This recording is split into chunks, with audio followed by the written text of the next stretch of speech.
اعوذ باللہ من الشیطان الرجیم بسم اللہ الرحمن الرحیم صلی اللہ علی حبیبہ محمد وعلی آلہ واصحابہ وبارک وسلم۔ نبی پاک صلی اللہ علیہ وسلم کے پاس ایک شخص حاضر ہوئے۔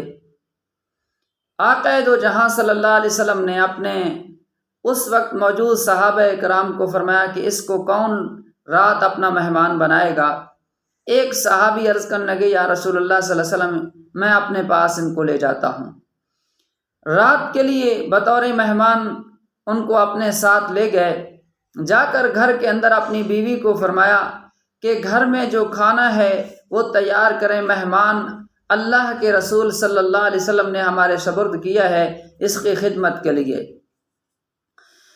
کہنے لگی کہ حضرت 2 روٹیوں کے مطابق کا آٹا تو گھر کے اندر موجود ہے، لیکن سوال یہ بنتا ہے کہ یہ تو میں تیار کر دوں گی، لیکن جب کھانے کے لیے آپ بیٹھیں گے مہمان نے تو کہنا ہے کہ آپ بھی میرے ساتھ کھا لیں۔ کھانا بہت تھوڑا ہے، اگر آپ بھی ان کے ساتھ شریک ہو گئے، وہ مہمان جو اللہ کے رسول نے ہمارے سپرد کیا پھر وہ تو بھوکا رہ جائیں گے، لہٰذا اس کا کوئی ترتیب بنا لو تاکہ کھانا صرف وہی مہمان کھائے۔ میں قربان جاؤں پیغمبر صلی اللہ علیہ وسلم کی تربیت پہ اور ان لوگوں کے اللہ کے رسول کے حکم پہ قربان ہونے کے طریقے پہ۔ اپنی بیوی کو فرمانے لگے، اس طرح کرتے ہیں کہ آپ کھانا تیار کریں، جب کھانا تیار ہو جائے جو چراغ ہے روشنی کا سبب ہے ہم اس کو اس وقت بنانے اور تیز کرنے کے بہانے میں بجھا دوں گا اور پھر مہمان کے ساتھ بیٹھ جاؤں گا کھانا کھانے کے لیے۔ اس وقت میں صرف ہاتھ کو منہ تک لے جاؤں گا اور چباتا رہوں گا، مہمان یہی محسوس کریں گے کہ میرے ساتھ وہ کھانا کھا رہے ہیں، در حقیقت میں نہیں کھاؤں گا تاکہ وہ روٹی جو ہے مہمان ہی کھا لے۔ اس پروگرام کو طے کرنے کے بعد کھانا تیار ہو گیا۔ صحابی رسول اس کو لے کر آئے مہمان کے پاس، فرمانے لگے کہ بھئی کھانا کھاؤ۔ انہوں نے کھانا کے لیے کہا کہ آپ بھی میرے ساتھ کھا لیں، کیونکہ ایک طریقہ بھی تو یہی ہوتا ہے۔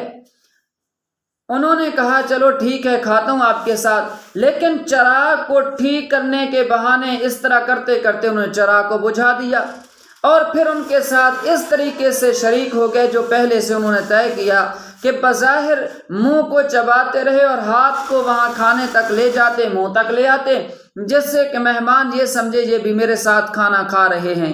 اسی طرح انہوں نے کھانا کھایا، جبکہ ایک لقمے تک بھی صحابی رسول نے استعمال نہیں کیا، تاکہ پیغمبر نے جو ہمارے گھر کے اندر مہمان بھیجا ہے اس گھر کا سارا کھانا یہی کھا لے۔ اللہ کی قدرت آقا دو جہاں صلی اللہ علیہ وسلم پہ اللہ نے جبرائیل کو بھیجا۔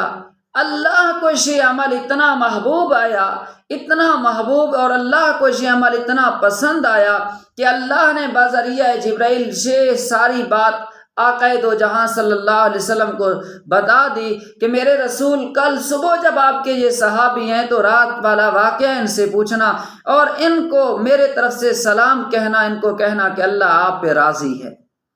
گرامی قدر یہ ہے مہمان کا تقاضا، یہ ہے مہمان جو گھر کے اندر آ جائے اس کی عزت اور احترام کرنے کا اسلام نے ہمیں کیا درس دیا ہے۔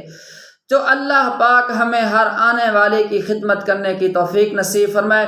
جتنا بھی ہو سکے زیادہ سے زیادہ سائل جو گھر کے اندر ہے اس کی عزت کرا کریں، جو اللہ کی مخلوق کی عزت کرتا ہے اللہ اس کو عزت نصیب فرما دیتا ہے۔ میں آخر میں پھر اپنے تمام سننے والوں سے گزارش کرتا ہوں، کوشش کریں اللہ اور اس کے رسول کے اس پیغام کو عام کرنے کے لیے خود بھی ان تمام جو میں تیار کر کے آپ کے طرف بھیجتا ہوں سنیں، اپنے گھر کے اندر بھی سنانے کا اہتمام فرمائیں تاکہ ہمارے بچوں کے اندر بھی دینی سوچ پیدا ہو اور زیادہ سے زیادہ لوگوں کو بھی اس کے طرف قائل کریں۔ جتنے لوگ آپ کے کہنے اور سننے، آپ کی محنت کی وجہ سے دین کی طرف راغب ہوں گے، دین کا ایک واقعہ بھی سن کر اس کے اوپر عمل کر لیں گے اور اس عمل کرنے پہ اللہ جتنا اجر دے گا، آپ جو تیار کرنے والے ہیں ان کے ذہن بنانے والے ہیں، اللہ برابر کا ثواب آپ کو بھی نصیب فرمائے گا۔ اس کے لیے زیادہ سے زیادہ کوشش کریں۔ اللہ آپ سب کا حامی و ناصر ہو۔